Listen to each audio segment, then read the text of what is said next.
side of the road to make this such a big issue. But could you imagine? I know, but like she's actually, in doing so, highlighted this massively. So hopefully with Jacinda looking into it now and getting so much more media, something might happen. Yeah. Indeed. Am I right that she was in an ambulance or was she in a car? She was in an ambulance. Ambulance, okay. She was in an ambulance and had... and it didn't have oxygen, though. It was a tricky one, too. It was a tricky one.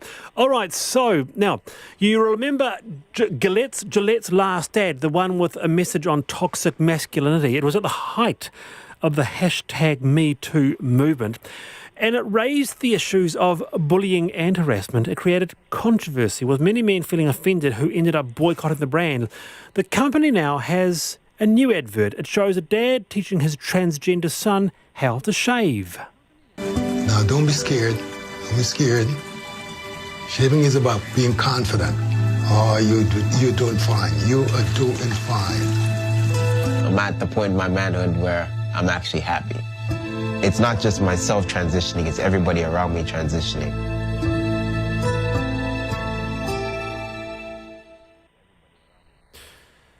So there you go. What do you think of this new ad, Penny? I think it's great. I mean, it's really charming. I think one of the biggest things of acceptance when transitioning is your family and those close around you. And I think that dad is just really, it's gorgeous to watch. And, you know, some people, it's a cynical manipulation. All advertising is a cynical manipulation. This one is spreading a message of tolerance and acceptance. And, you know, there's so much mental health issues around LGBTQI plus, etc., that any level of acceptance and tolerance shown to them is only going to help with their mental health and general acceptance. But it's about buying razor blades. Yeah, so shavers. What? All advertising is manipulation. All of it is. So would you, like, you're going to ban all advertising, or are you just going to use advertising for a good message? But are they not co-opting a very important progressive social message? What, by highlighting it? To sell razors. They're highlighting it. Jonathan? It's a real conundrum, really. I mean, you've got on the one hand advertising, which, as Penny says, it's purely driven by trying to promote sales. On the other hand, you've got a completely different scenario in terms of social comment. The two probably don't mix. I don't have a real opinion about this advertisement. I sort of don't have opinion about many advertisements, really. They're a necessary evil, and if when I'm watching television, if I can possibly pause the program for a while and go away and then fast forward the ads, that's what I do. I mean, that's what everybody does. Yeah. Yeah. Well, so to quote the article in Gay Star News, where we got it from, to quote, many praised the initiative, but it also caused many to boycott the brand for being too political. These people began using the hashtag boycott Gillette and proclaiming they'll never buy the product again. Back to the conundrum. Well, just like wicked, off you go. Like Gillette knows what they're, you know, they've put this out there before. They've had this before. They're taking a gamble that there'll be more people interested. We're talking about it now on the radio. Well, you know, we're giving them free advertising right now for something that I think they're doing that's progressive and tolerant and good. So off you go, buy something else. I don't give a... The only thing I can remember of Gillette, Jonathan, is that tagline, the best a man can be. Get. The best a man can get. The best a man can get. Yeah. That's, you remembered it well, clearly. Gillette, the best a man can get. Yeah, I just like the three-bladed razors. I don't care whether they're Schick or Gillette or some other brand. I don't care. Manly. As long as they've only got 3 blades, you don't want these ones with 6 and they're gummed up. You couldn't have had a better end of the panel of exactly Jonathan Krebs. Very good. Jonathan, lots of response today. I appreciate your time. Checkpoint next. I'm back tomorrow. Bye, everyone.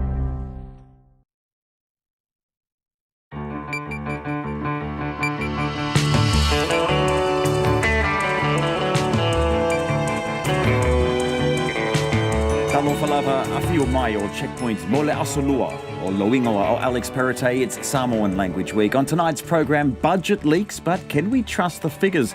The Finance Minister admits at least some of them are right, so who spilled the beans? 35 people arrested in a major meth bust that found drugs, cash, jewellery and slabs of gold. The father of the baby born in an ambulance on the side of the road in Southland reacts to the DHB boss's comments that people just need to plan. You're going to want to hear that. And why did controversial Hamilton councillor James Casson resign from Immigration New Zealand? He breaks his silence. Chaos at Dunedin's Minerals Forum as police and protesters clash. And what is really going on with Mount Everest? Our own mountain man Mark Ingalls sounds a warning. RNZ News at 5. Kia ora, ko Susana Leata with DNA. The Prime Minister would not express confidence in the Treasury this afternoon following National's release of budget-related material. National has revealed what it says are key details of spending for next year in 18 policy areas. It also says a new mental health commission will be part of the budget, claiming it's leaked from the government's 2019 legislative programme. National's leader Simon Bridges won't say whether the flow of information has been a deliberate leak or obtained through human error. Treasury is investigating, but the Finance Minister says he's confident the information did not come from the Beehive. Jacinda Ardern was asked if she had confidence in the agencies responsible for delivering the budget. Oh, look, as I say, we'll deal with all of the aftermath of this after we've put the budget out. That's not a yes. Again, we haven't looked into this in any great detail yet. My focus is on delivering the budget. Jacinda Ardern speaking at Parliament this afternoon. National has released recommendations from what it's now calling a review into the party's health and safety. It was originally launched last year as a culture review by leader Simon Bridges, who said it was to make sure women felt safe working for the National Party. It followed media reports of accusations of harassment against former National MP Jamie Lee Ross, claims he denies. Mr Bridges has confirmed women MPs were part of the review process. The recommendations include updating the party's health and safety induction booklet and introducing a code of conduct. The party has not released a full copy of the review, but just 2 pages, which Mr Bridges says contains the main points. What was always the undertaking from me was a summary of the recommendations, and that is there. But I can assure you it leaves nothing that is important or significant out. National's leader Simon Bridges. The man responsible for one of the country's worst child homicides has been convicted of more crimes. Beni Haerewa served a 12-year sentence for the manslaughter of 4-year-old James Whakaruru in 1999. Despite the parole board holding grave fears he would reoffend, he was released in 2010 because he had served his time. This morning, he pleaded guilty to 11 serious violence and sexual violence charges in the High Court at Auckland.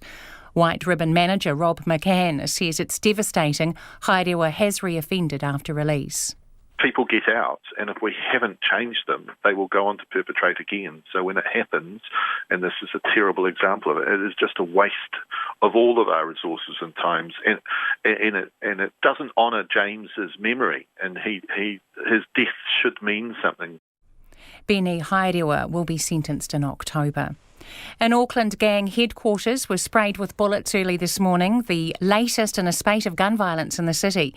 18 bullet holes were visible in the blacked-out windows of the Fight Club gym on Marua Road in Mount Wellington, which is a base for the Headhunters gang. A family who lives nearby heard the commotion early this morning. Around past 4 o'clock. Well, that time I've just been to the toilet, then went back to bed, and then I heard some gunshots, maybe at least 10. It sounds like an automatic, yeah. It's like an automatic gunshot. Yeah, and then after like a few seconds after the shots, I could hear like a car driving fast. That's 2 residents who live near a gang pad shot at early this morning. Tomorrow, in the biggest teachers' strike yet, primary and secondary school staff will walk off the job across the country. The Post-Primary Teachers Association has nearly 50 rallies planned, with those in Auckland, Hamilton, Wellington and Christchurch starting about midday. Most schools will close for the day and thousands of children will be without childcare. Parents and caregivers Radio New Zealand spoke to in the main centres are preparing to stay home for the day. Auckland grandmother Teresa Stevens says she plans to attend the rally in Queen Street. I'll be going down to the march with them because they do need more money, because to put up with half the things they put up with inside the school, it's not fair on them. It's not fair on the kids having a day off, but I still support the teachers. An Auckland grandmother, Teresa Stevens. A young schoolgirl has been killed and another 14 people have been injured, including a number of children, in a mass stabbing on the outskirts of Tokyo. The police say a man began slashing people at a bus stop where a group of young girls and commuters were gathered. He reportedly stabbed himself in the neck and has died from his injuries. The ABC's Jake Sturmer is at the scene.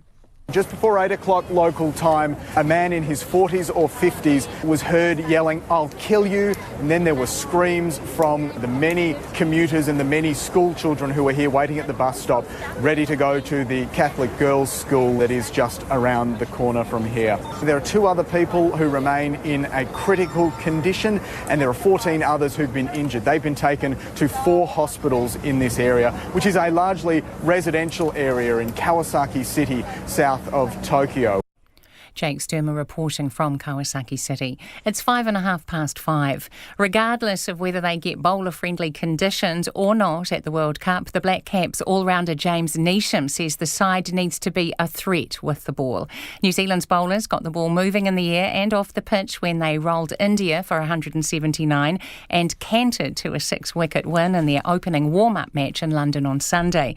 But Neesham and the rest of the Black Caps bowlers know they can't bank on favourable weather or pitches for success once the tournament starts.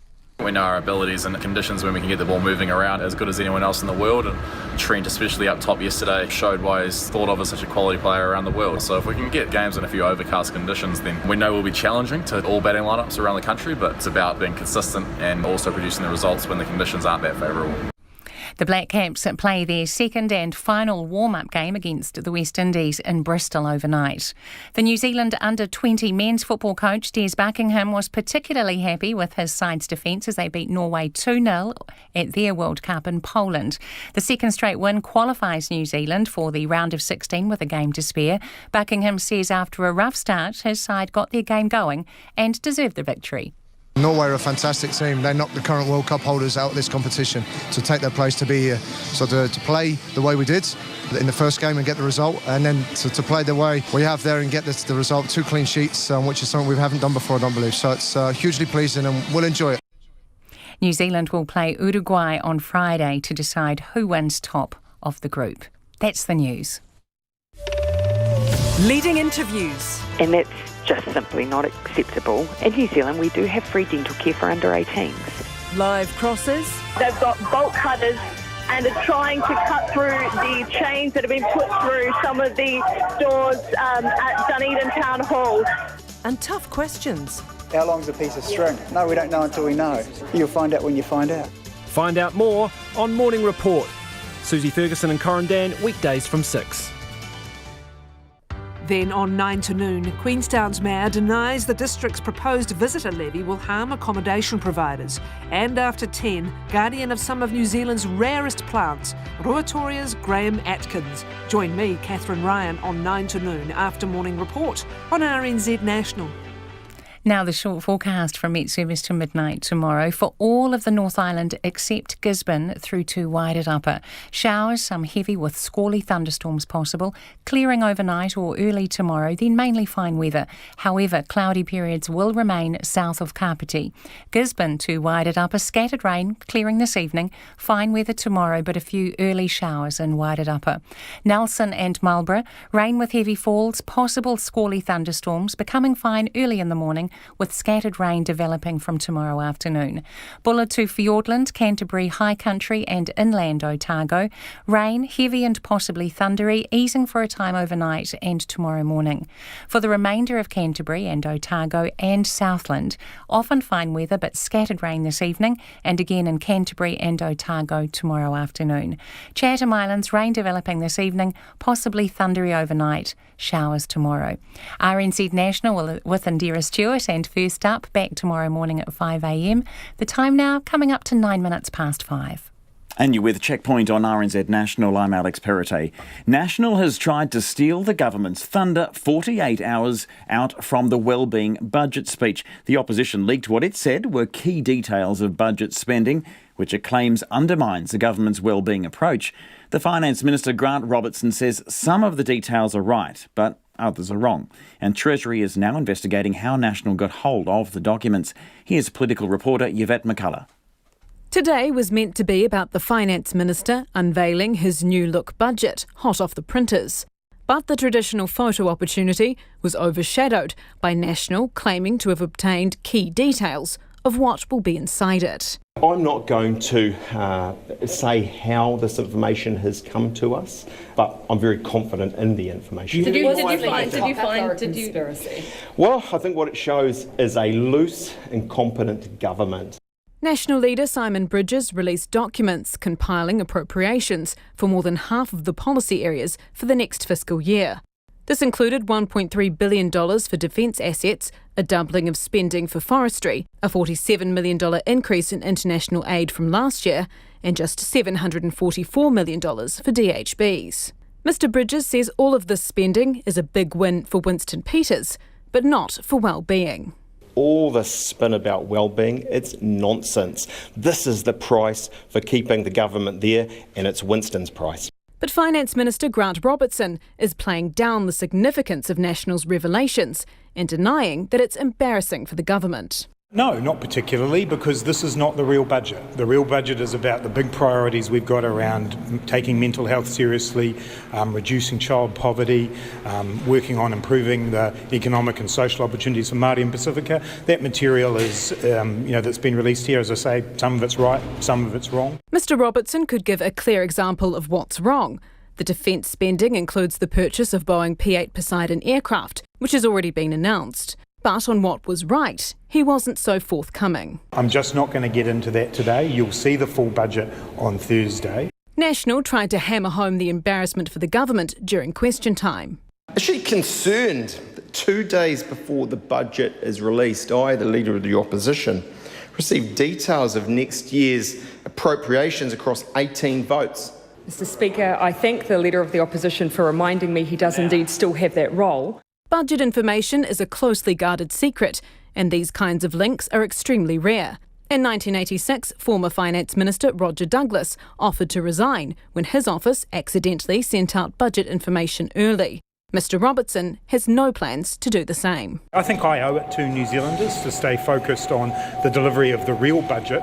He says he's confident this information did not come from the Beehive. Treasury is the lead agency and therefore coming under the most scrutiny. Grant Robertson was asked if he had confidence in the Treasury. I do, and this is something we'll now investigate to see whether or not that confidence is maintained. The Prime Minister, Jacinda Ardern, was asked the same question. Oh, look, as I say, we'll deal with all of the aftermath of this after we've put the budget out. That's not a yes. Again, we haven't looked into this in any great detail yet. My focus is on delivering the budget. There have been frantic efforts in the Beehive and at Treasury to find out how this happened. There has been attention on the Treasury's Budget 2019 webpage, which has links dated May 30th, the day of the budget, with no information on them, but with headings that exactly match National's document. Mr Robertson, though, has received this assurance from Treasury. So the advice I've had from Treasury is that they always, before a budget, create a series of placeholders on the website so that they can put the information in as soon as it's announced on budget day. They've further advised me that that page has not gone live in this process.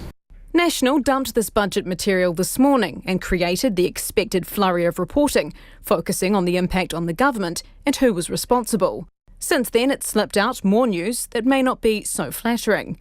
MP Alfred Naro announced he'd stick with National instead of pursuing his own faith-based party. And recommendations from the party's review into health and safety were released. This was the review launched as a culture review by Mr Bridges last year in the wake of the Jamie Lee Ross scandal. Recommendations including a health and safety induction booklet and a code of conduct were made public. What it didn't make public were any findings that could have caused National embarrassment of its own. From Parliament for Checkpoint, Yvette McCullough. Just coming up to 14 minutes past 5. You're with Checkpoint on RNZ National. I'm Alex Perrottet. We're keen always for your feedback. You can text that in on 2101. Tweet us at Checkpoint RNZ or email checkpoint@rnz.co.nz. Of course, we're on Facebook as well. You can leave a message there. The man who killed Hawke's Bay boy James Whakaruru has admitted to further offending once he was released from prison. Benny Hairewa pleaded guilty to 11 serious violence and sexual violence charges in the High Court at Auckland this morning. It's 20 years since he killed 4-year-old James, whose tragic death shocked New Zealanders. Our court reporter Annika Smith has more. The death of James Whakaruru will forever be impressed on the minds of New Zealanders. The Hawke's Bay 4-year-old was just a few months off his first day of school when he died on the 4th of April 1999. The severity of his injuries and years of abuse he suffered marked his life as one of the country's worst child abuse cases. His stepfather, Benny Hairewa, served 12 years for his manslaughter, but is before the court again, facing fresh assault charges. White Ribbon manager Rob McCann says the news came as a shock. I think it's devastating when people have been through the system and have come out of it perhaps no better than they went in. You know, that should be the worst possible scenario, because when we put people in corrections, we want them to come out having learnt some life skills, having learnt what they did was not acceptable, and change their lives. Benny Hairewa pleaded guilty to threatening to kill, assault with a weapon and sexual violation charges, among others, in the High Court at Auckland this morning. The court heard he slammed a tomahawk next to a woman on a bed and, on a separate occasion, wrapped an extension cord around her neck. He also slapped and smacked a child around the head and threw a can at them on their birthday. The offending happened between 2015 and 2017, but Hairewa's risk of reoffending was flagged years ago. When he walked free in December 2010, the parole board said it had grave fears over his risk to the community. It outlined its concerns in a report. We're very concerned about Mr. Hairewa's future in the community. His psychological assessment is worrying. He is a high-risk offender. He is a serious violent offender. And in terms of the risk to the community, there are grave fears. But after serving a finite sentence of 12 years for James Whakaruru's manslaughter, the board had no choice but to release him. Probation was able to monitor him after his release, but after 6 months he was out of the system. Mr. McCann says Hairewa's reoffending is devastating. People get out, and if we haven't changed them, they will go on to perpetrate again. So when it happens, and this is a terrible example of it, it is just a waste of all of our resources and times, and it doesn't honour James's memory, and his death should mean something. James Whakaruru's death sparked immediate outcry in 1999 and was supposed to be the pivot for real change. But what followed were the deaths of more tamariki, such as those of Nia Glassie and Moko Rangatohereri. The Office of the Children's Commission drew up a report into James's life and death, saying it was an indictment on society that he was known to so many, yet he died. 20 years on, the current Children's Commissioner, Judge Andrew Beecroft, says the effects of James's death are still being felt. It was something that brought this issue increasingly to a head. I think all New Zealanders need no convincing that this is now, in a sense, something that is a role of shame for New Zealand. And while Judge Beecroft can't comment on cases still before the court, he says any form of child abuse is unacceptable. Every recorded act of child abuse at the serious end, any end, is unacceptable in a civilised society. And we in New Zealand, who pride ourselves as a liberal democracy, developed, really concerned for children, find it so difficult to come to terms with this. The Crown has already signalled it will be seeking a sentence of preventive detention at his sentencing in October. I tāmaki makoto, mō te hōtaka o te ahiahi nei, ko Annika Smith aho. Just 18 and a half minutes past 5. We're just getting some breaking news reports coming in of a catastrophic tornado in the US state of Ohio. We're seeing some photos online on Twitter of cars being smashed into power poles on highways, and the National Weather Service tweeting that it's a very serious situation, debris being thrown into the air. We will try to go there and get some reports on that, so stay tuned. That's the US state of Ohio, a catastrophic tornado going through there. It's about 1 a.m. in the morning. We'll just see if we can get more on that soon. Just right on 19 minutes past 5. Parents around the country are taking leave, arranging childcare and planning activities in preparation for tomorrow's school closures when more than 50,000 teachers walk off the job. It will be the biggest teachers' strike in New Zealand history, with primary and secondary teachers expected to march and rally across the country. While some workplaces have offered to host their employees' children, many parents are taking the day off or working from home. Amy Williams has more. When school bells rang at 3 o'clock this afternoon, most of the country's 800,000 students streamed out of classrooms, and they won't return till Thursday. Many will support their teachers at rallies and marches held across the country tomorrow by the Post-Primary Teachers Association. Rallies in Auckland, Hamilton, Wellington and Christchurch start around midday. The mega strike, combining both primary and secondary school teachers, is the biggest teachers' strike New Zealand has ever seen, and comes a day before the government releases its budget. Teachers are calling for better pay and work conditions, and parents are largely backing them. Outside Takanini School and Papakura Normal School, parents say they support the teachers despite the inconvenience.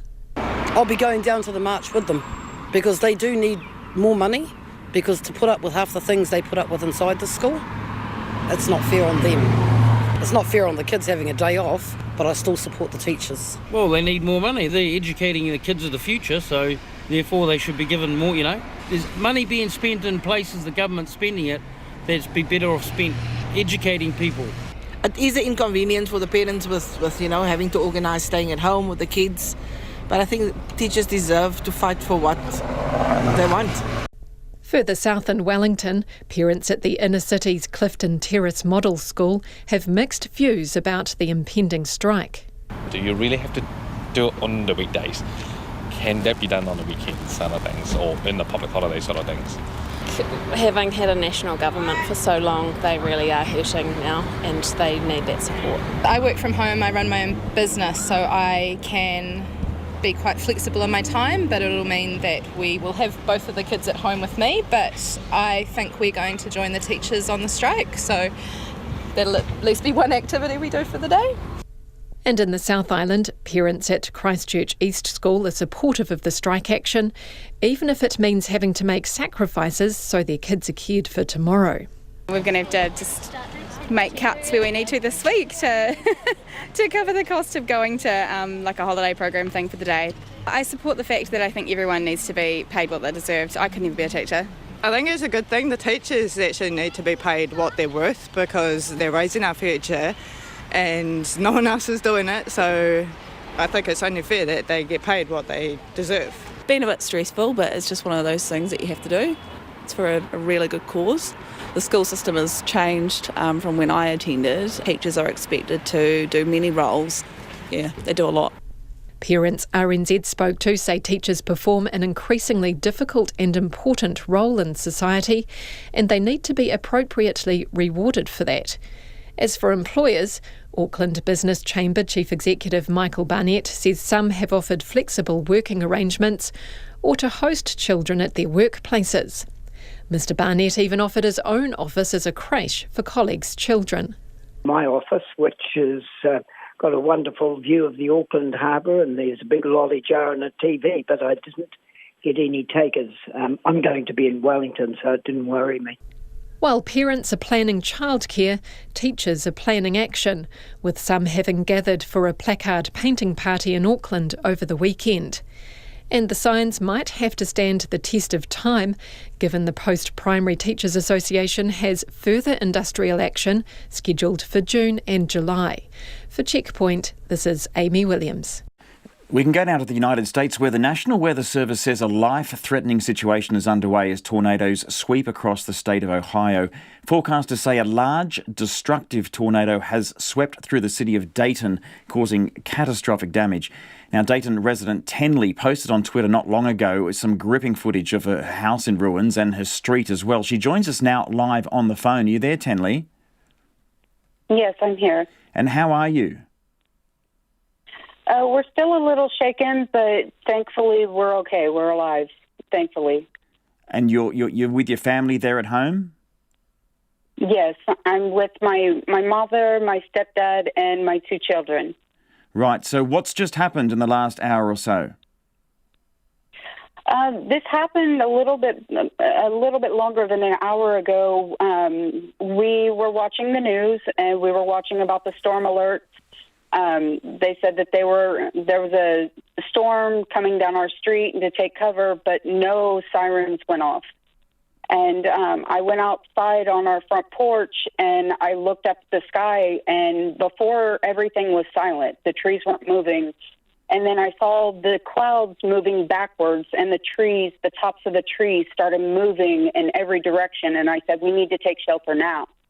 And right about that time, the transformer blew and the lights went out, so we hurried up down to the basement, and we could feel the pressure build up inside the house, and we had barely made it down the stairs into the basement when the windows started busting out.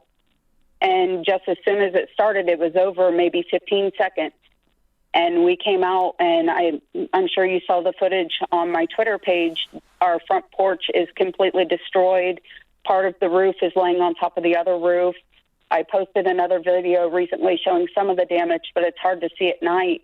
And there are no light poles. All the light poles have been knocked down. All the tops of the trees in the neighborhood are gone. There's just so much damage. Yeah, we're looking at that footage now. For those who are watching, this is Tenley's video post on Twitter, and it's got, debris through the house, water. There's a lot of the house on the outside, there's wooden planks that have just been stripped off, and there's a tree lying in the front yard.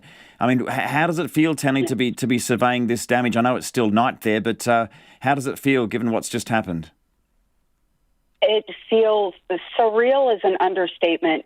And in my entire 34 years and in my stepdad's 70-plus years, we've never seen Dayton take a direct hit.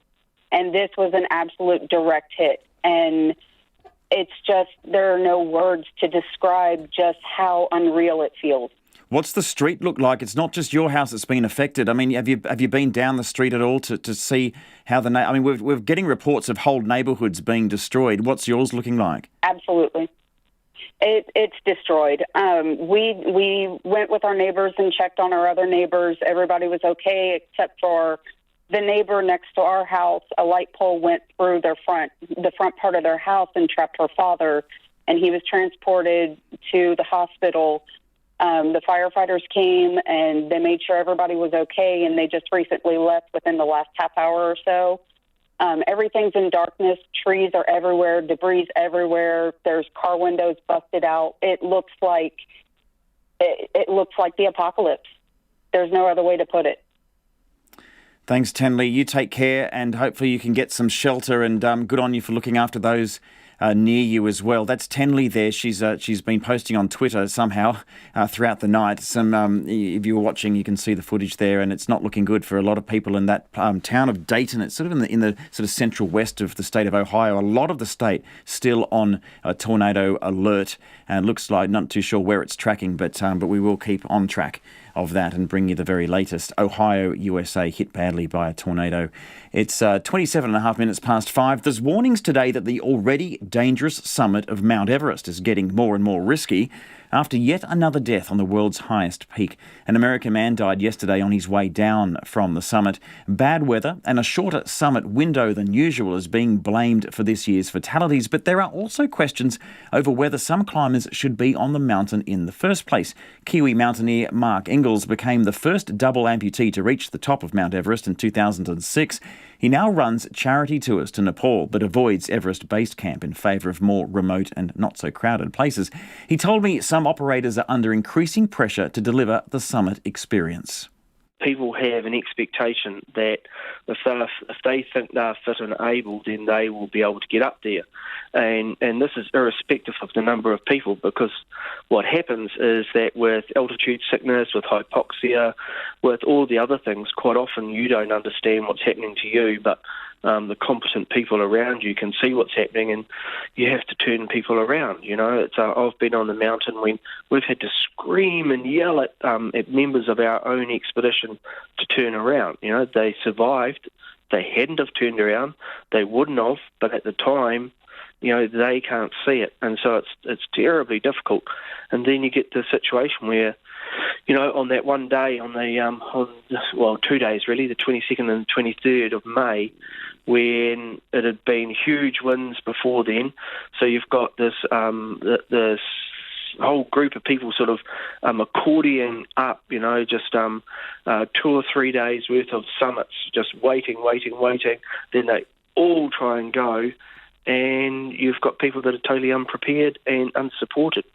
You know, the reasons to die up high on a mountain like Everest is bad luck, being in the wrong place at the wrong time, an avalanche, altitude sickness, and a lot of that comes around going too fast and poor management of people and not recognising the altitude sickness.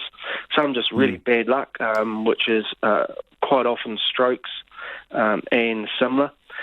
Yeah, we heard there were some heart attacks there the other day, and that was a cause of death. And I guess those sorts of things can't be predicted, and I guess they can be prepared for in a way. But where do you see this going, Mark? I mean, it's becoming more and more popular, people dying. I don't know whether they're dying in greater numbers, but, I mean, what are your concerns about where this is going?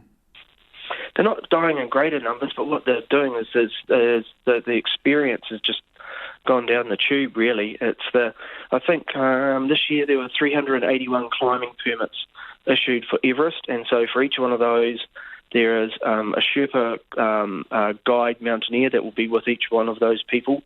So, you know, that's almost 700 people up there, and that's too many if you've only got 2 or 3 days. This year the jet stream's been really low, and it just didn't move off. They had the 23rd and 24th of May when they could summit, and you just had 500 people lined up wanting to do it. So what do you do then to control it? Because I guess you guys don't want to be looking like you're shutting out the smaller operators and just creating more business for yourselves. But I guess what you're saying is it's unsafe what they're doing. I mean, how do you bring about change there? Oh, I think it's really good to hear people like Guy Cotter and Lydia in the media speaking up, because it's really important. It's about finding the balance between, mountaineering. Most of us are anarchists on a good day, and it's finding the balance between regulation and people's right to go out and have a great experience. It's just, I think it's been a real challenge for the management of Everest by it's a tough place to manage, but it needs to be managed better, and it just comes down to the management of people. And the authorities in Kathmandu, with the authorities there, have they said anything about whether they're likely to bring about any more stringent conditions on groups that are organising these treks?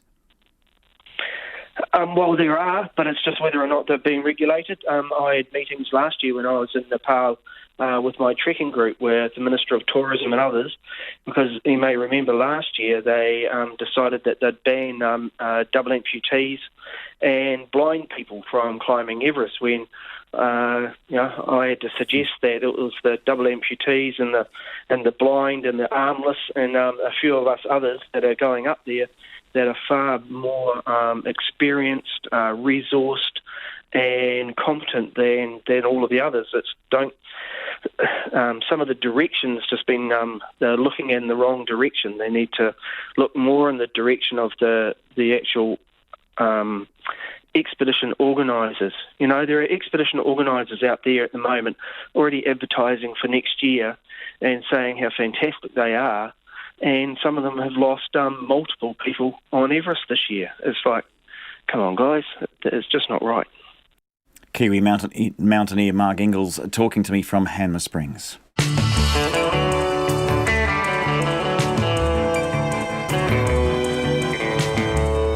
It's 27 minutes to 6. Coming up on Checkpoint on RNZ National, the father of a baby born in an ambulance on the side of a Southland road has a message for the head of the DHB.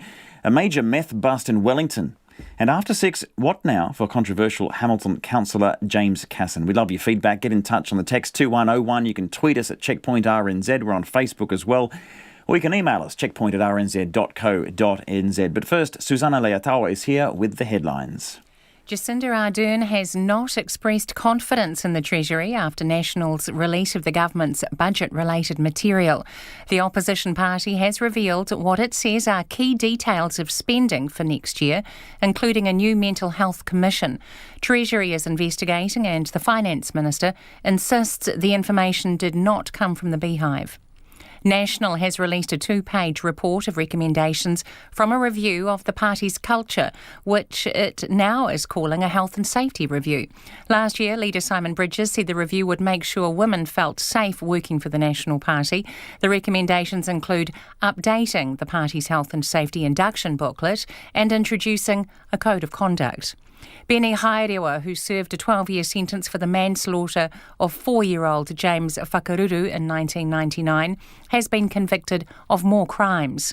Despite the parole board having grave fears he would reoffend, Haerewa was released in 2010 after serving his time. This morning he pleaded guilty to 11 serious violence and sexual violence charges at the High Court at Auckland. White Ribbon manager Rob McCann says it's devastating that Haerewa committed more crimes and does not honour the memory of James Whakaruru. A controversial covered stadium for Christchurch could cost $450 million in its first 25 years of life. The head of the stadium build, Mary Richardson, says she expects revenue to largely offset the cost. But Christchurch City Council has just confirmed that ratepayers will foot the $150 million running costs of the stadium over that period. The figures do not include servicing the debt associated with the stadium's $473 million construction cost. A spate of gun violence in Auckland has continued early this morning when a gang headquarters in Mount Wellington was sprayed with bullets. Multiple bullet holes could be seen in the windows of the Fight Club gym on Marua Road, a base for the Headhunters gang. Auckland has had more than a dozen shootings in the past year, including 3 people shot dead in the last month. Those are the latest headlines on RNZ National. Our next news and weather update is at 6. Whawhetai tele lava, Susanna. Thank you very much. And Madison Reedy joins me now in the studio for Business News. Good evening to you. Good evening. The NZX is getting a new company and it's dabbling in cannabis, is that right? This company is unlike any other that is on the NZX, the local share market at the moment. It is a hopeful medicinal cannabis company. Now, I say hopeful because it's only researching the prospects of medicinal cannabis. Gosh, I can't even say it. Such a mouthful, isn't it? Because obviously it's still illegal to sell that in New Zealand. Now, this company is called Cannasouth. Now, it calls itself a biopharmaceutical research and development company. It's even more of a mouthful. It is, but I got that one right, which is great. Big tick there. Now, this company, Cannasouth, has spent several years looking into and selling commercial hemp. Now, it's now focusing on the commercial development of cannabinoid compounds for medicinal purposes. Just a fancy way of saying medicinal cannabis there. Now, it plans to list on the NZX next month. Now, it wants to raise $10 million, and it's going to do that through a share offer of a placement of 20 million shares. Now, $5 million of that, so half of it is to be raised by selected investors, but the other half is open to the rest of the market. Now, I only know of one other medicinal cannabis company in New Zealand which has offered up its business and equity to the public. This was Haqqani Cannabis, which is based in Ruatoria near Gisborne. Now, they did this through crowdfunding last year. They actually broke the website Pledge Me, if you remember, and they raised $2 million in 17 minutes. So one could imagine that investment demand for Cannasouth will be pretty strong. And as I was telling you earlier, Alex, the rest of the medicinal cannabis companies, there's a fair few of them around now, believe it or not. They've been funded by typically rich listers and top-tier investors. So it's quite interesting that this one is listing on the NZX, and obviously good news for the NZX itself too, given it's had a few companies jump ship of late with private equity firms circling and swooping up some of our top companies and taking them private, namely Trade Me recently. Also, we had Tegal taken by a Philippines company last year. So it'll be quite good and quite exciting to see NZX shake the dust off its listing bell. Very good. And record profits everywhere. Yesterday was Fish and Pika Healthcare. Today it's Mainfreight. Today it's Mainfreight. Mainfreight is our country's largest listed transport company. Now, it made a record net profit after tax of $137.6 million. Now, that's up from $107.7 million last year. Its revenue was up 13% to just under $3 billion there. Now, this is despite a $3 million write-down in discontinuing its European brand. It's obviously still staying in that market, but it's just renaming that to Mainfreight. It also had some restructuring costs in this result, and it also lost some sales in Asia. But that's pretty much the only bad news when it comes to Mainfreight lately. It's pretty much one of the most solid New Zealand-based companies. It operates all around the world, both here, Australia, Asia, the United States.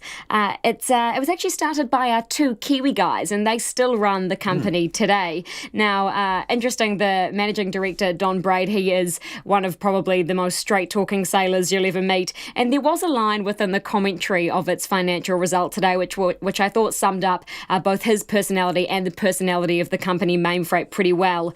They said, while we will bask for a moment, savouring this result, we remain very conscious of the task ahead. So they're pretty stuck to their goals there. Also, they are sharing their financial success as they typically do with their staff. They're giving out $27 million in staff bonuses from this record result. They're also going to lift the pay of their lowest paid staff in both Australia and New Zealand. Good stuff to hear. A quick run through the markets. The NZX Top 50 Index closed down tonight about 0.25%. That's a fall of 24 points to 10,123. The New Zealand dollar is buying at 65.5 US cents, 94.6 to the Australian and 51.7 British pence. Wonderful. Thanks very much. Madison Reedy there with the business headlines, and it's 20 minutes to 6. The Southland farmer whose partner gave birth to their baby on the side of a road says the Lumsden Maternity Centre needs to be reinstated immediately before there's a disaster in the community. The Southern DHB downgraded the centre last year, citing a lack of local demand, but the move prompted warnings that women would be forced to give birth on the side of the road.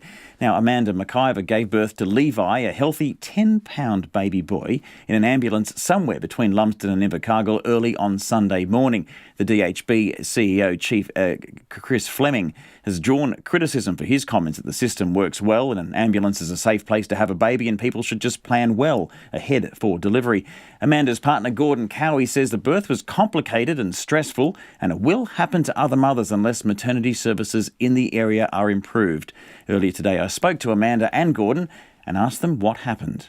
I woke up at 4:30 in the morning with a pretty strong contraction, so I woke up my partner and said, look, I think we need to talk to the midwife. So we rang Sarah and she said, we'll come to Lumsden and we'll have a look. And by the time we'd left the house, it was about 5 o'clock-ish. We got to Lumsden about 5:20 and by then my contractions were already 3 minutes apart. So Sarah did a quick assessment and she said that we had to get the ambulance because baby was probably coming fairly quickly. And how long was that drive going to be? Because you've already been 25 minutes on the road. How far is the next drive? Well, from Lumsden to Invercargill was about an hour and a half. Right. So was Sarah, the midwife, optimistic at all that you were going to make it? I don't think she thought we were going to make it, no. Right, so she was preparing herself for a side-of-the-road delivery? Yes. This one's my second, so with my first baby, we had a pretty serious bleed. I had to have 2 blood transfusions. Wow. So she was preparing for that outcome again. That's why she wanted me in the ambulance, so that there was oxygen to resuscitate and also an extra pair of hands because she was by herself at the maternity unit. There was no one else there to help her. Now, this birth wasn't easy either. Your baby is a large baby, and there were some complications. So what happened? He was big, obviously, and an ambulance stretcher is not very wide, so that was the first uncomfortable part of it. Afterwards, I had a minor bleed again, but Sarah had a wee hemorrhage kit there that she was able to get that under control and got us on the road fairly quickly again to Invercargill so I could be assessed properly. Right. How long were you there at the side of the road? Was it a long, tough labour? Oh, I have to pass you to Gordon that one. I don't know. No. You were focused on other things. Yeah. Yeah, right. And so anyway, you got to the hospital okay, but what you're saying, it could have been a lot worse. Oh, absolutely. Could have been a lot worse, definitely.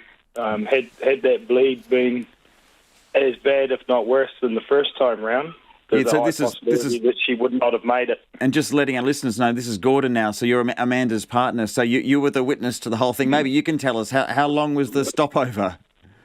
It felt like forever. but to be fair, it was probably half an hour. Right. It did happen very, very quickly.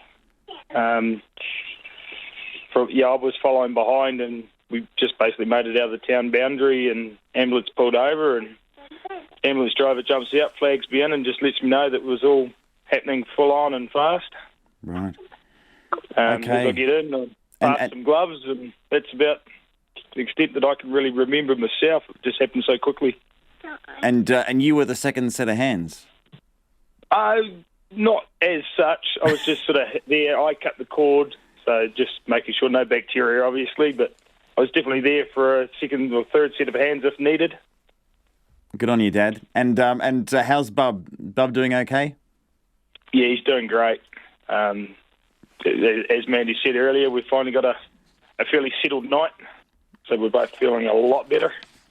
That's great. Hey, I wanted just to move to ask you now what you think of the Southern District Health Board's response. Chris Fleming has said, well, things are working fine.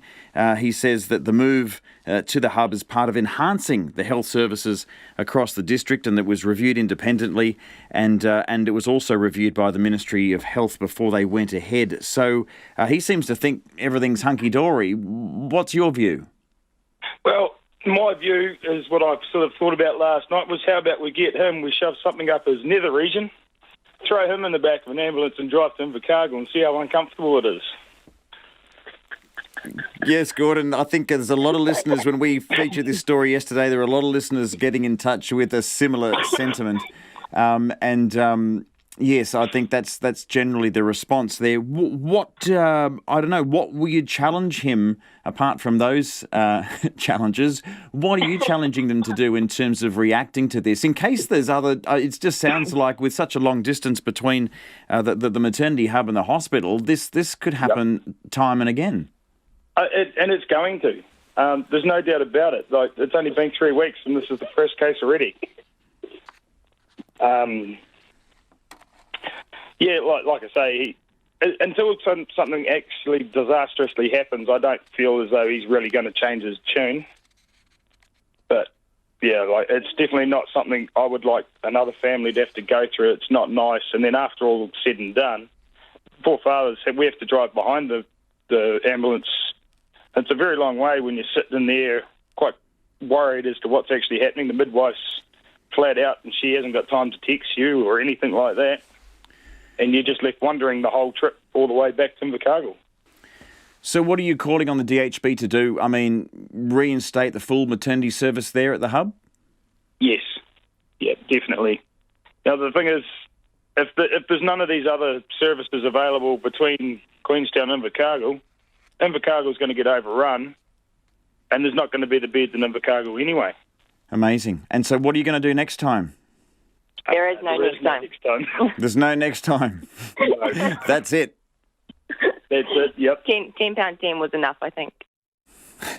It's Amanda McIver and her partner Gordon Cowie speaking about the birth of their baby boy Levi, 10-pounder, over the weekend, and sending out a challenge to DHB CEO Chris Fleming. Let us know what you think about that. 2101 is the text, and it's right on, or coming up to 12 minutes to 6.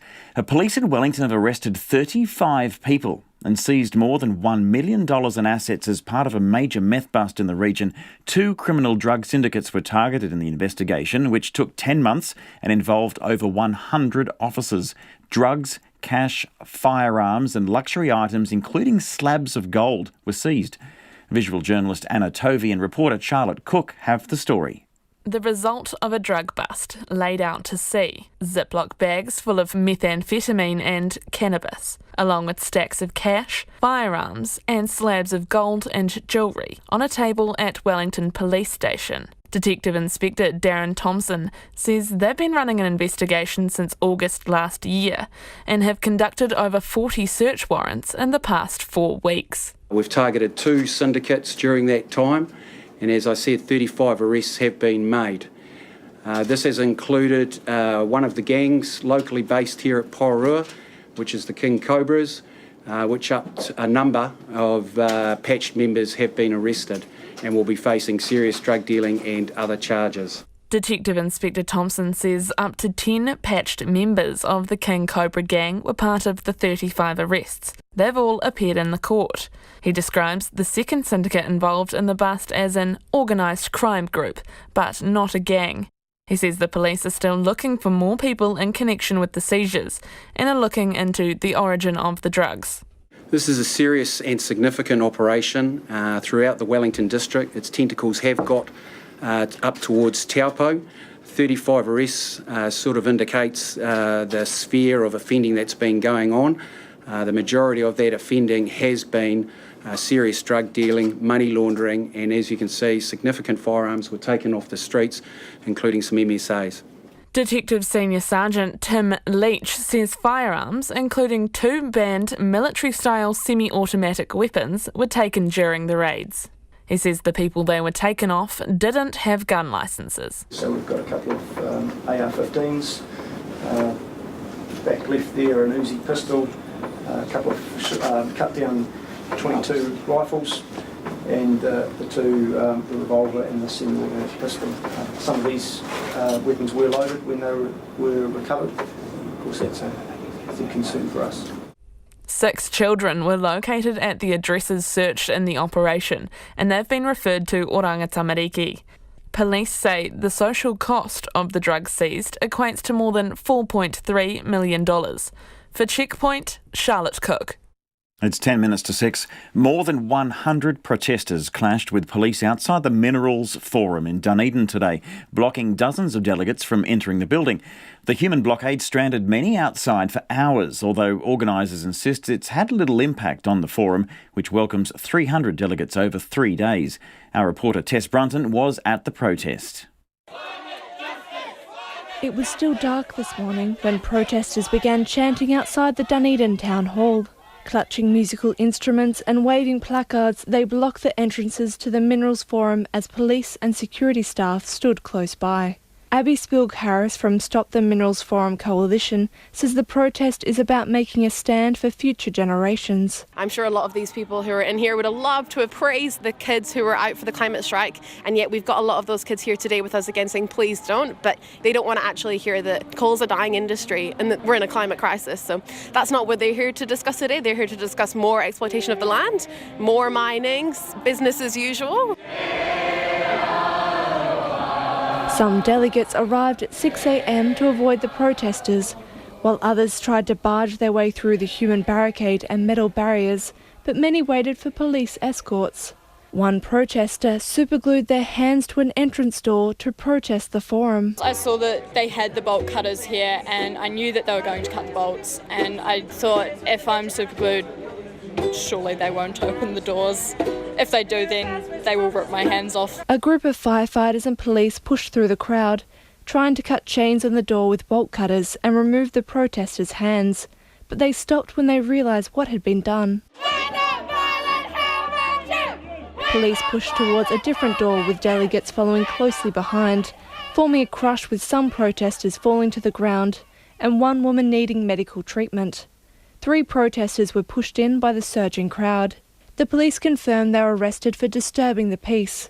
Jenny Olsen was one of them.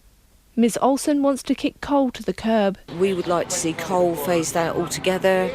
The problem with this conference is that there will be discussions about expansion of coal mining, and that is why we are here. Protester Chris Naylor says the forum delegates are on the wrong side of history and being willfully blind. The scientific evidence is in. We're actually in a climate crisis. Business as usual is no longer an option. We can't do it. And yet these guys just think they're going to squeeze every last dollar out of the coal and oil industry. And to hell with the climate, to hell with our children, to hell with our grandchildren, to hell with us. Metro Cinema owner-operator John Wilson supports their message, but says he was forced to close his business because of the protest. It's quite intimidating for the patrons to come into the theatre, police across the doorway. You might get a protester come in the guise of being a patron and then just trip the alarms for the fire service, which closes down the whole town hall. Mr Wilson says closing during the conference could cost him up to $1,400. Delegates stuck outside said the protest was a nuisance but wouldn't stop the forum. Straterra Chief Executive Chris Baker says the protesters didn't cause much of a disruption and have a right to speak out. I mean, I don't agree with the protesters that we just have to stop mining coal that's used for steel making. The solution then would be worse than the problem. As we transition away from steel being made with coal, that'll dictate what the demand for coking coal is. Us stopping it unilaterally will not change that demand. In the end, just before midday, the protesters abandoned blocking doors to bash on tin, metal poles and blare alarms to get their message across. The Minerals Forum will continue tomorrow. In Dunedin for Checkpoint, Cortes Brunton, Tane. It's 5.5 to 6. Questions are being asked about the viability of Christchurch's proposed covered stadium as new figures detailing the operating costs come to light. The costs of the stadium could total $450 million in its first 25 years. That's $1.5 million a month.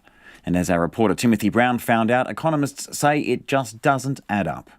The real concern I have is this new thing that's estimated at costing $1.5 million a month.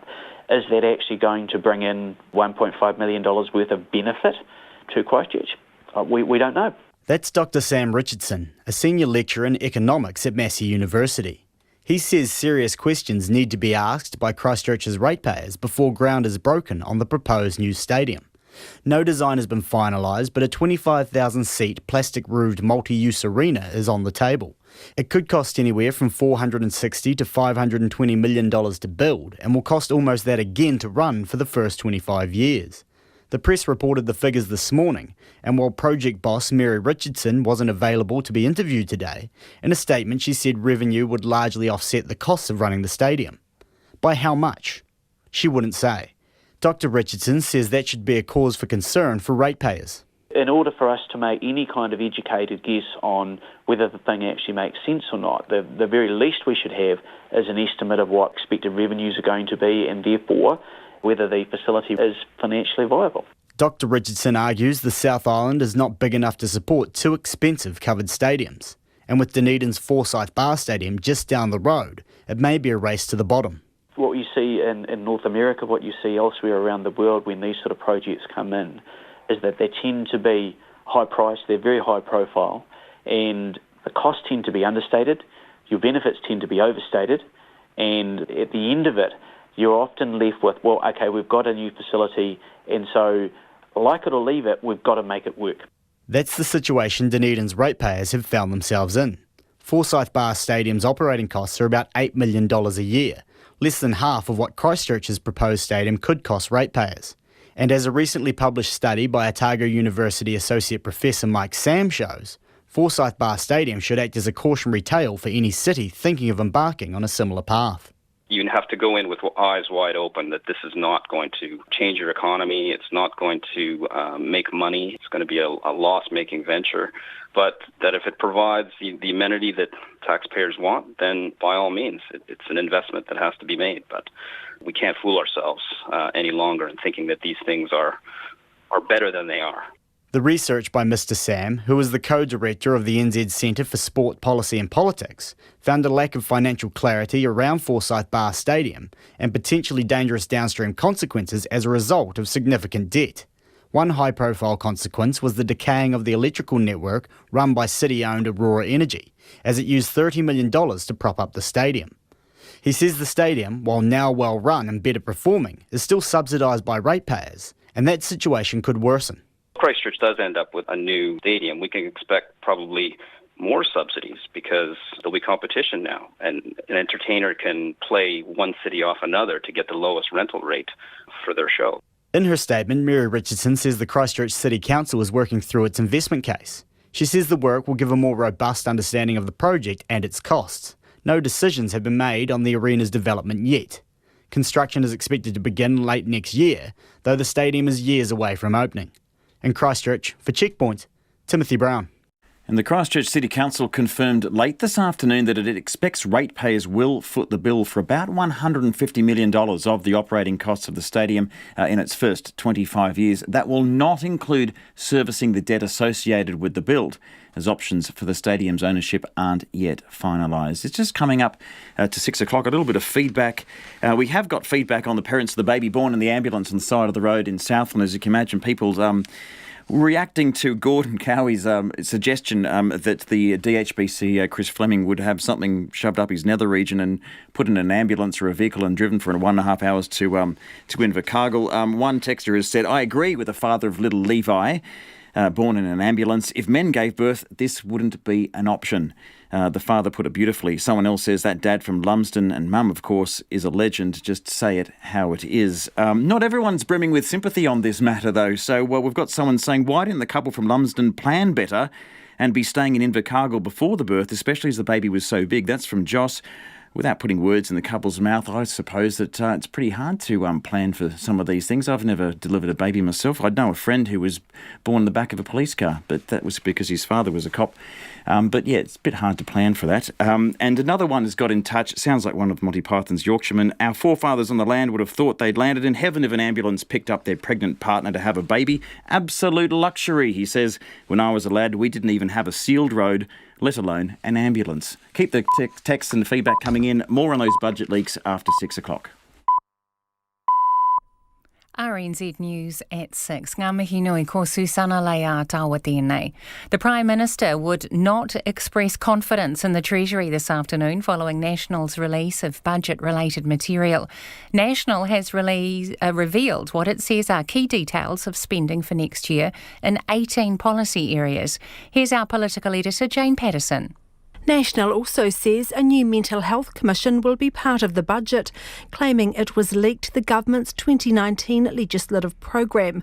Its leader Simon Bridges would not say whether the flow of information has been a deliberate leak or obtained through human error.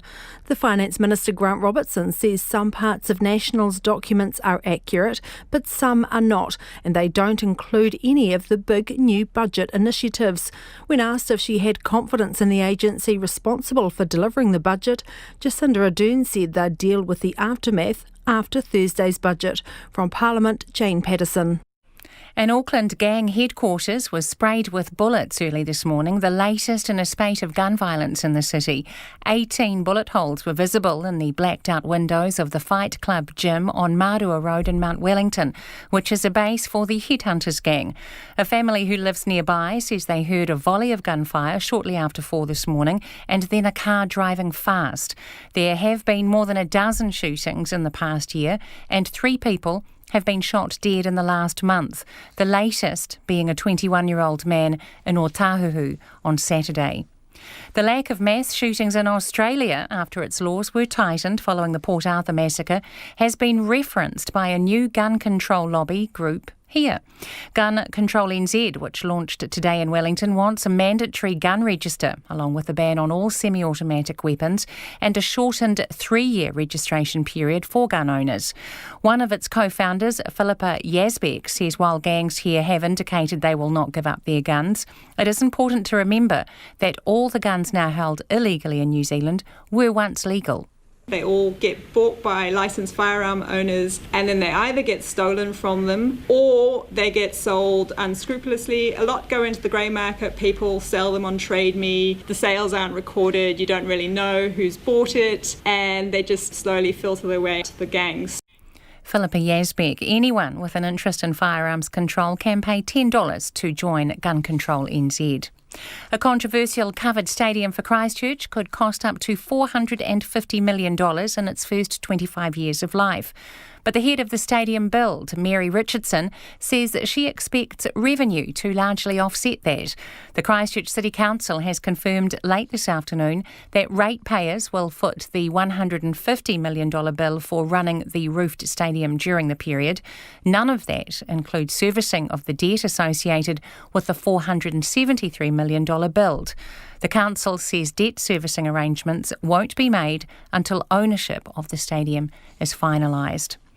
Protesters who delayed delegates' entry to a mining conference in Dunedin say the industry is on the wrong side of history. More than 20 delegates to the Minerals Forum could not get past protesters linking arms outside the Dunedin Town Hall this morning.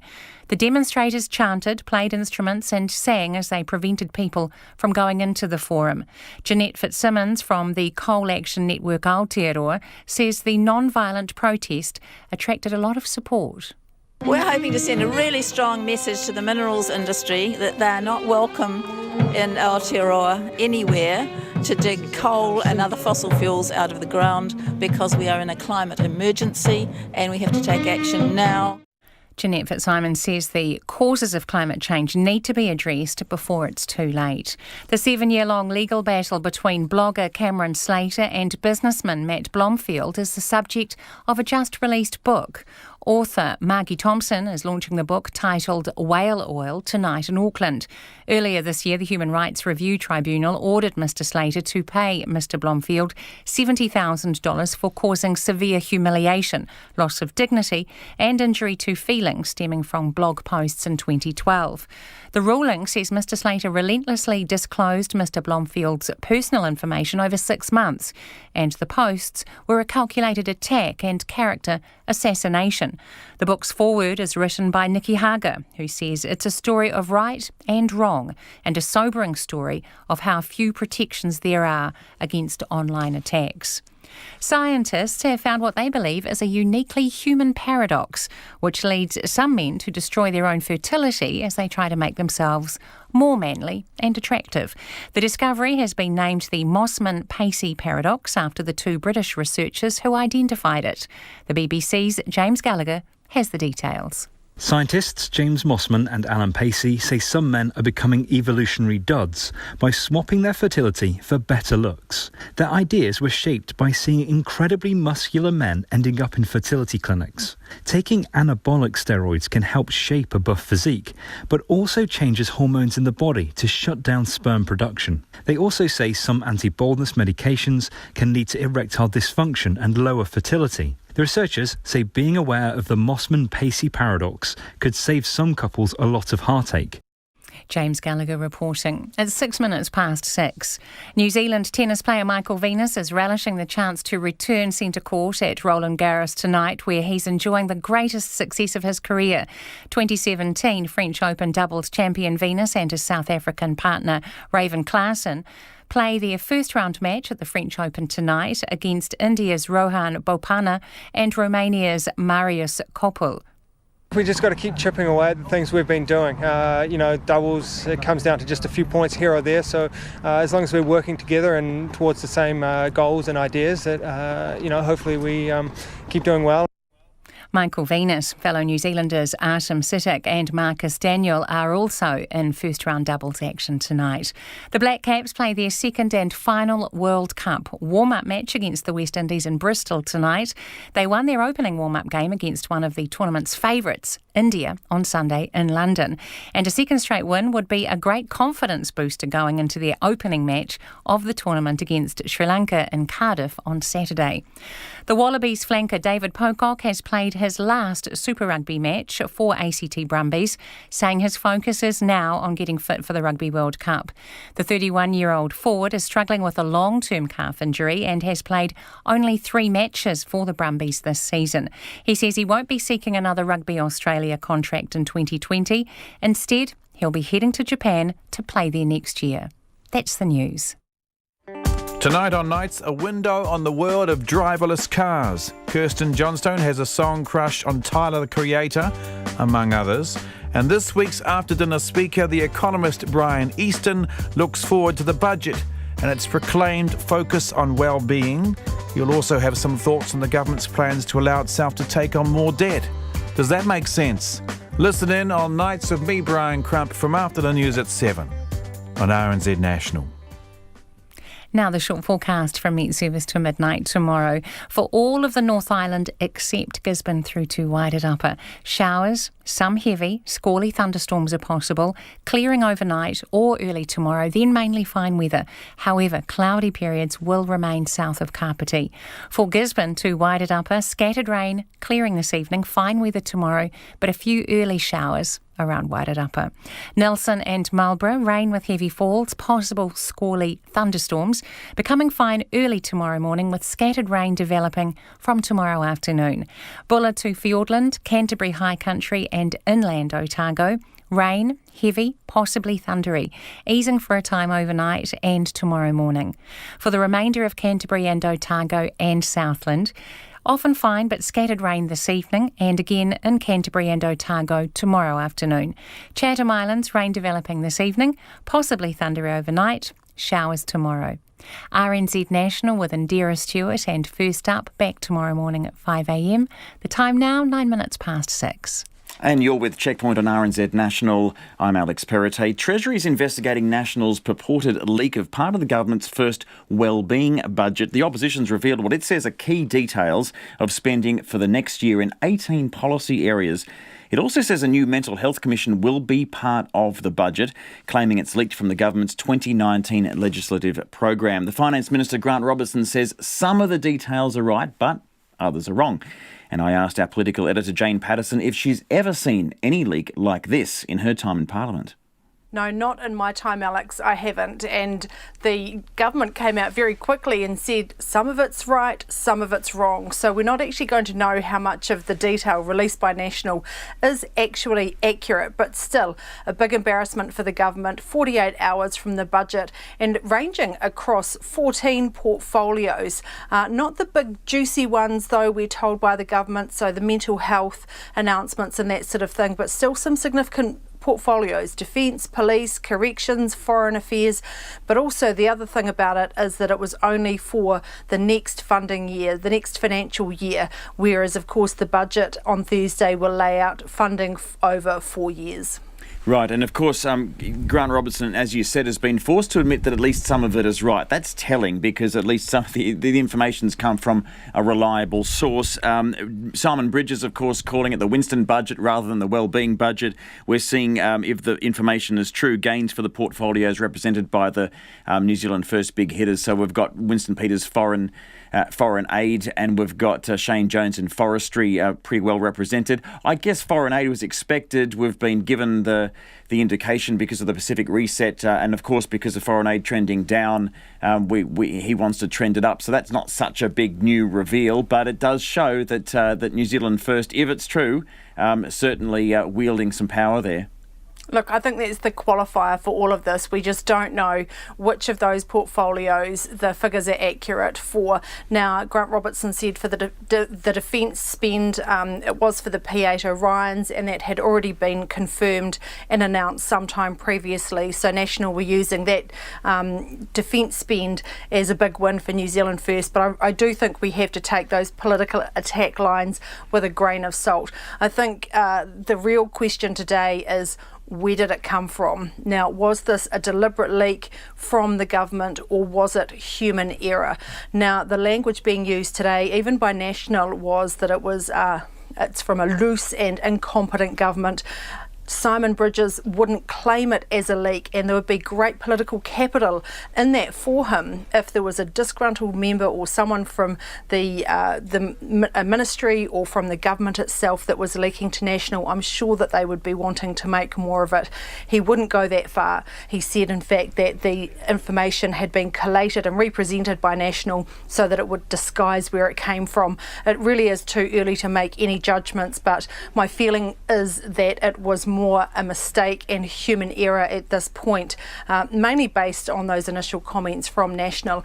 Now, Grant Robertson has said that he is focusing on the budget on Thursday and isn't going to actually start a formal or investigation in earnest until after then.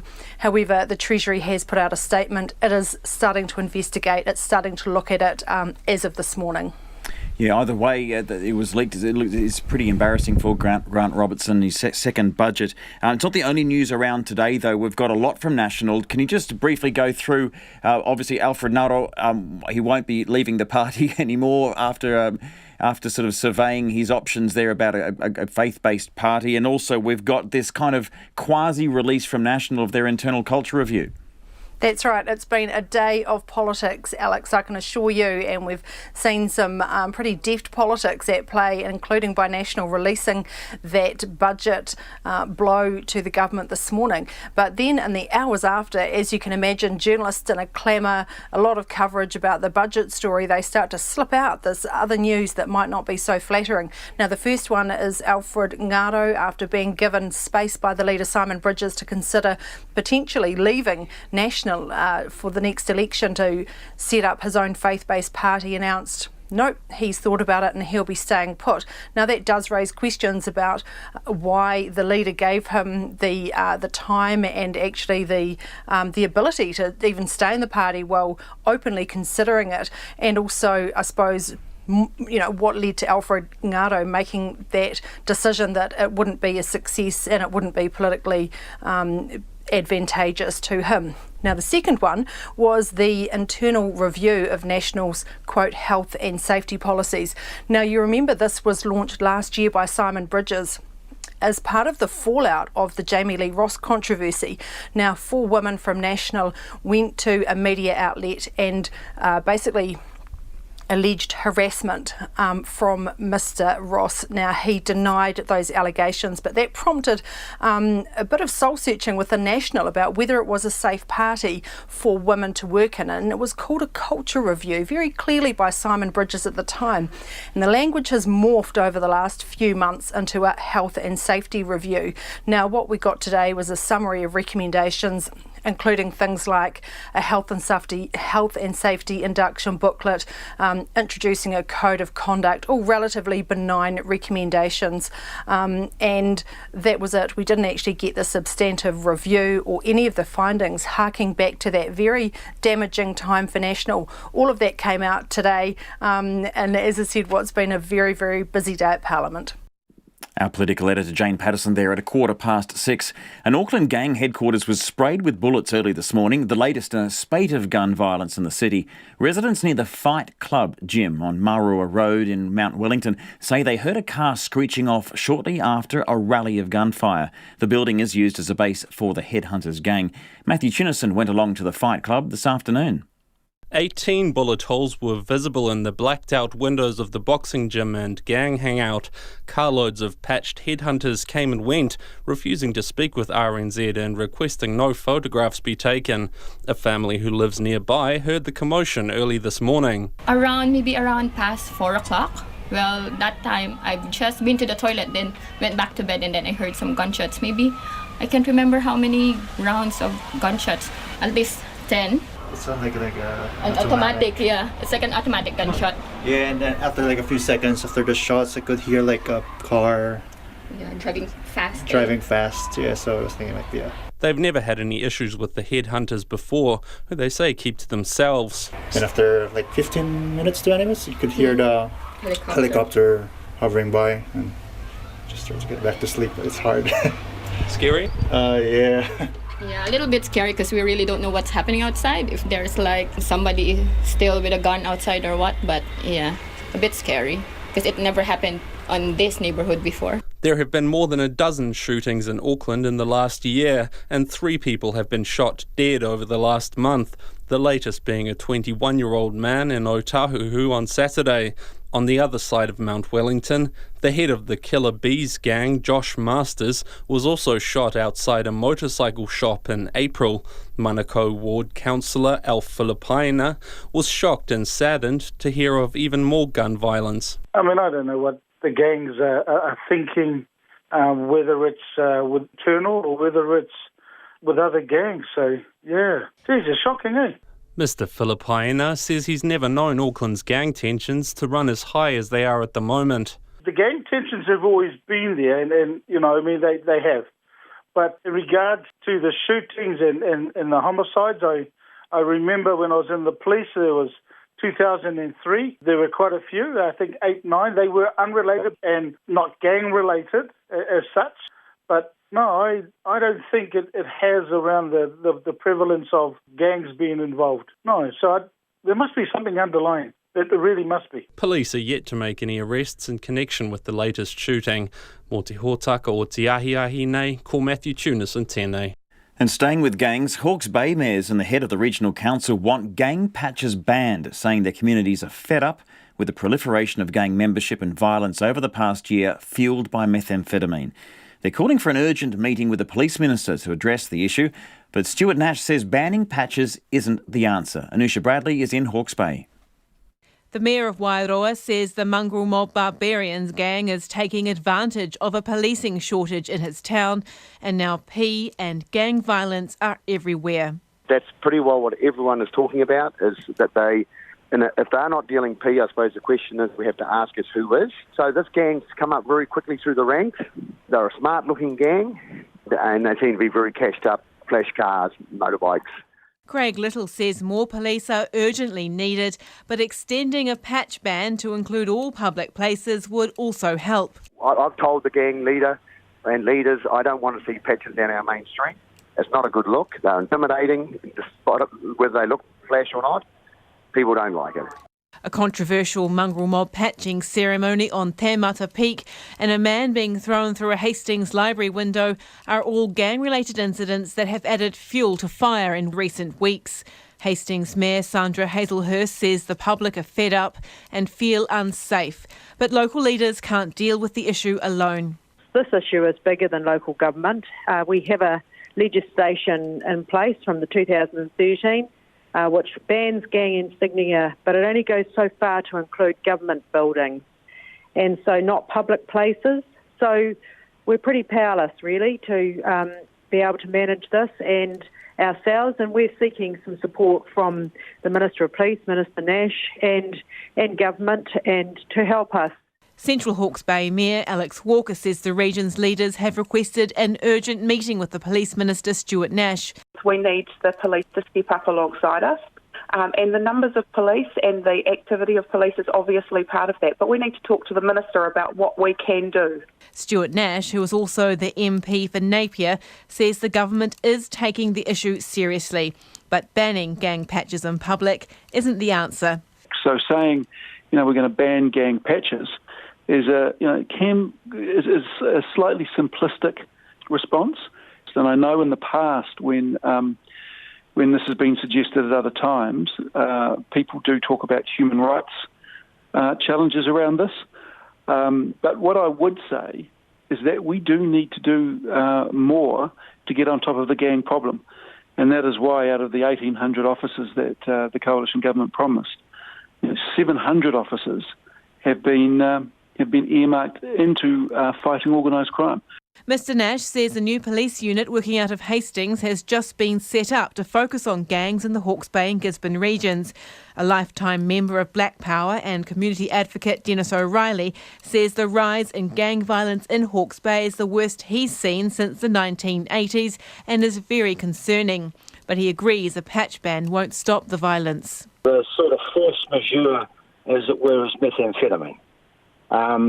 And so the people who organise the distribution and importation of methamphetamine don't wear patches. So that's probably going to be futile in much the same way as it's futile in Wanganui.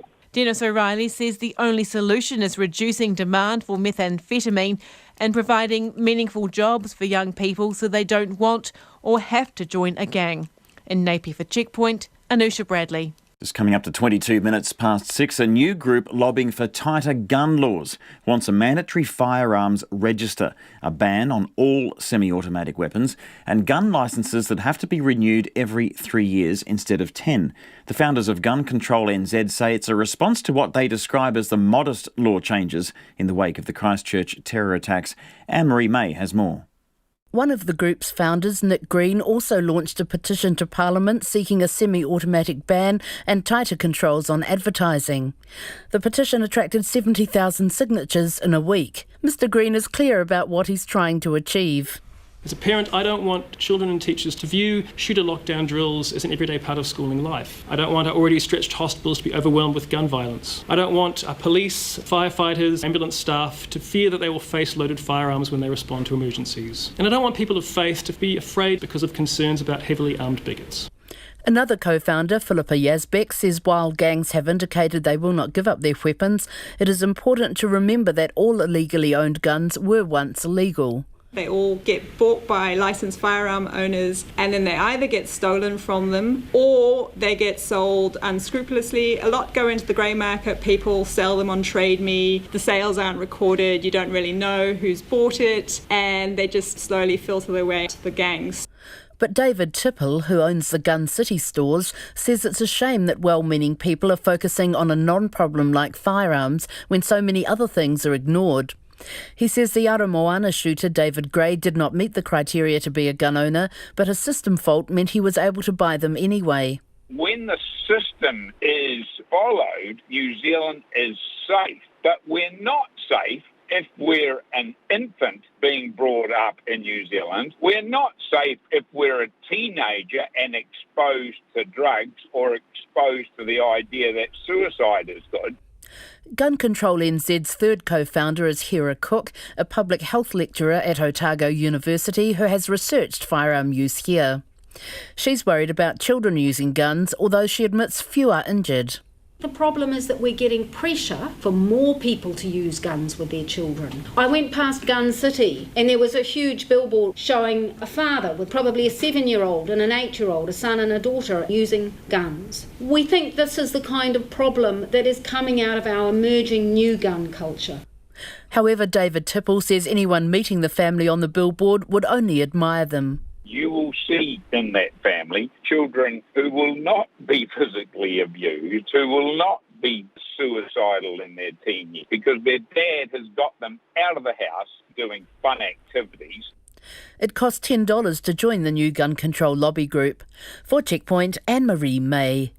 It's coming up to 25 minutes past 6. Hamilton City Councillor James Casson has admitted his comments in the aftermath of the Christchurch mosque terror attacks led to his resignation from Immigration New Zealand. Mr Casson was forced to apologise at the Hamilton Mosque after his social media posts saying for each bunch of flowers laid, each memorial held and each tear shed, the alleged gunman wins. Then a Facebook post from 2016 surfaced in which he'd referred to Middle Eastern men entering Europe as scum who should be met with retribution and extreme violence. I spoke to the former policeman earlier who confirmed his role at INZ was untenable and now he's focused on running for Hamilton Mayor in the October election. I just think it's a good time. I can't discuss it too much because it's a personal employment issue, but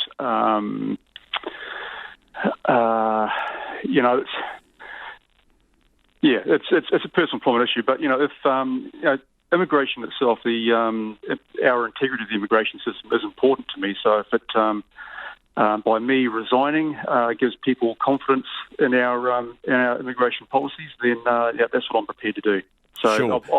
I've walked away from it, and now it just gives me more time to concentrate on council matters. So you're confirming that the motive of the resignation were these comments that you had made even before becoming a councillor on Facebook about Middle Eastern migration into Europe, that people were scum. You since clarified that, saying that you were referring just to the terrorists, and you made an apology at the mosque, but you're saying it was those events that led to your resignation. Well, it's all part of it, but like I said, being an employment matter, I don't really want to discuss that. But it has been referred to that I referred to as refugees as scum, and that was never the case. And I challenge anybody to look at that and say that I did refer to that. I'm from a migrant family myself. My grandfather came to New Zealand because of persecution in 1921. So, I'm from a migrant family myself, and there's no way I would be putting any migrants down in New Zealand or anywhere. And where did you come from originally? Well, my grandfather came from Ireland, and he was, there was all that religious tension over there during those early years of the 19th century, and he decided, along with his two brothers, to come to New Zealand for a better life. And that's what most people do. They come to New Zealand for a better life, which, good on them. Mm-mm. So you understand the plight of the refugees there, and I don't want to sort of re-prosecute what happened just a couple of months ago, but I guess it was embarrassing to have to front up there at the mosque to apologise after, again, what was really insensitive comments about people that have migrated because of ethnic and religious tensions back home. Yeah, like I said at the time, I apologise for offence taken by anybody on that. I don't think it was embarrassing for me to turn up at the mosque. Again, that was on my own volition to turn up at the mosque to speak to people there, because that's what I wanted to do. I didn't want any misconception out there that I was some sort of racist, which I definitely am not. When you went to the mosque that day and we were there filming and you made that apology in the car park and a few people had gathered around, there were a lot of people that didn't want to come close and even engage with you, but some of them did come and shake your hand. You made it very clear, your words were, I've come down here today not to ask for forgiveness, but to apologise for any offence caused. What did you mean by that? Well, I don't, if I have offended somebody, I don't expect forgiveness. I've just offered my apology. I wouldn't want to go there to want people to forgive me. I just went down to say, here I am, this is me, and I am apologising to you. I'm not asking for forgiveness at all. And I imagine then at work with Immigration New Zealand, the relationship became... there would have also been one of tension there, given those comments and the nature of the job. Well, that can be the way, but like again, I can't comment on the employment issue or employment matter that I had with Immigration New Zealand. But could you clarify perhaps that in a sense you were pushed before you jumped before you were pushed? No, definitely not, because I resigned on my own volition here. So. I've got other things I can do and carry on with, but it gives me a lot more time now with council, which is good. James Casson there. He also confirmed he will be running for the Hamilton mayoralty. He says he's also invited to celebrate the end of Ramadan with the Muslim community, but he can't attend as he'll be out of the country. Thanks for tuning in. That's all we've got time for. Lisa Owen is back tomorrow. Tofa soifua.